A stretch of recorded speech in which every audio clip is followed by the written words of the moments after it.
અમારી સાથે જોડાયા છે અમારા સંવાદદાતા બંકિમ અને દીપક, જે સમગ્ર જે માહોલ છે તેનો ચિતાર આપનાર છે। તો બંકિમ, હાલ પરિસ્થિતિ કેવી છે મેડેલિંગ હોસ્પિટલમાં?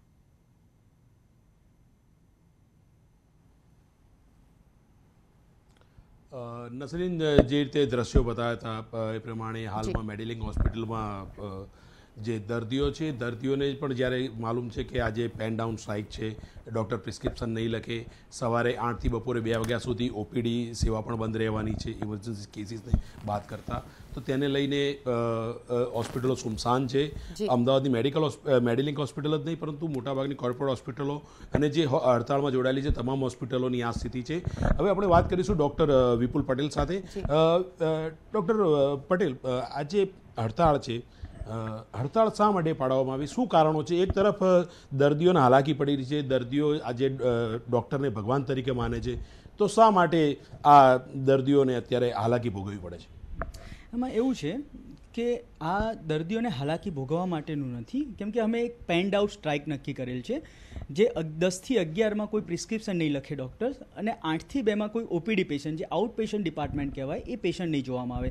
ઇમરજન્સી સર્વિસ ચાલુ જ છે, તમે કોઈ બી હોસ્પિટલમાં જઈ શકો, ઇમરજન્સી ટ્રીટમેન્ટ મળી જ જશે। આ એક સંદેશો છે કે ડૉક્ટર્સને જે હાલાકી ભોગવી રહ્યા છે વર્ષોથી, કે સૌથી પહેલાં એક બાજુ તમે જ હમણાં વર્ડ વાપર્યો કે ડૉક્ટર્સને ભગવાન માનવામાં આવે છે, તો તમે આજ સુધી કોઈ ભગવાનને જઈને ગાળો બોલી અથવા મારામારી કરી ભગવાન સાથે? પણ ડૉક્ટર સાથે આવું બની રહ્યું છે।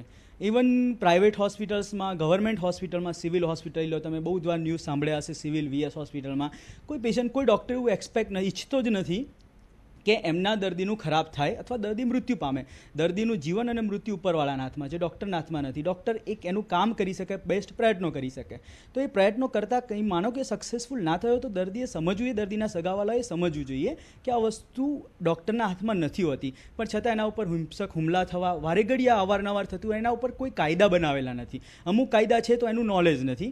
સો એના માટે એક સરકારને એક સંદેશો આપવા માટેનું એક સામૂહિક પ્રયત્ન છે, જેમાં અમે આજે ગુજરાતમાંથી અરાઉન્ડ IMAમાંથી 250 ડૉક્ટર્સ જેવા, લગભગ 250 થી 500 ડૉક્ટર્સ દિલ્હી જશે, અને ઇન્દિરા ગાંધી સ્ટેડિયમ આગળ ત્યાં અરાઉન્ડ IMAમાંથી 6500 ડૉક્ટર્સ ભેગા થવાના છે, અને એક સામૂહિક રજૂઆત સરકારશ્રીને કરશે કે આ જે સામૂહિક ડૉક્ટર્સ માટે હિંસા થઈ રહી છે એની સામે આપણે એક નિયમ બનાવો, પબ્લિક પણ અવેર થાય, પેશન્ટ્સ પણ અવેર બને કે ભાઈ આ વસ્તુ જે થઈ રહ્યું છે એ ખોટું છે।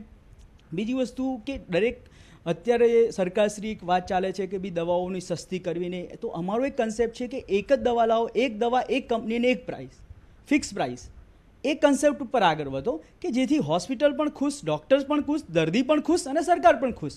તો સરકારશ્રીને અમુક અમારી આ રજૂઆત છે કે તમે એલોપેથીની સાથે આયુર્વેદિક મિક્સ કરવાનો પ્રયત્ન કરે, એ પણ ખોટું છે। તો અમુક અમારી રજૂઆત છે 4-5 ડૉક્ટરનો હિંસા ડૉક્ટર સામે થતી અટકાવવી, એલોપેથી સાથે આયુર્વેદિક મિક્સ ન કરવું, ડૉક્ટર્સને MBBS કોર્સ બનાવો તો એની યુનિફોર્મ હોવા જોઈએ, યુનિફોર્મિટી સચવાય, એક હેલ્થકેર માટેની એક સોસાયટી અલગ ઊભી થાય કે જ્યાં એના બધા જ પ્રોબ્લેમ એક સાથે સેટ। અત્યારે IMA સિવાય કોઈ રણીધણી નથી આવી, સો એક નવું ઇન્સ્ટિટ્યૂટ અથવા નવું સેટઅપ સરકારશ્રી દ્વારા બનાવવામાં આવે કે જ્યાં દરેક ડૉક્ટર્સ પણ હ્યુમન બિંગ છે, તમારી જ કોમ્યુનિટી છે, અમે તમારા જ પાર્ટ છીએ, તો અમારા પ્રોબ્લેમનું શું?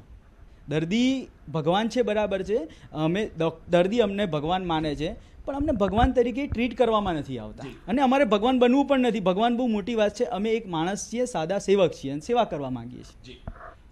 જી, તો જે ડૉક્ટરોની જે માંગ છે, એક તો સરકાર સાથેની માંગ છે, સાથે જ તેમને જે દર્દીઓ અથવા તેમના સગાઓ દ્વારા જે થતા હુમલા છે તેમાંથી રક્ષણ મળે તે માટેની પણ તેમની મહત્વની એક માંગ છે। અમારી સાથે જોડાયા છે અમારા સંવાદદાતા બંકિમ અને દીપક, જે સમગ્ર જે માહોલ છે તેનો ચિતાર આપનાર છે। તો બંકિમ, હાલ પરિસ્થિતિ કેવી છે મેડેલિંગ હોસ્પિટલ?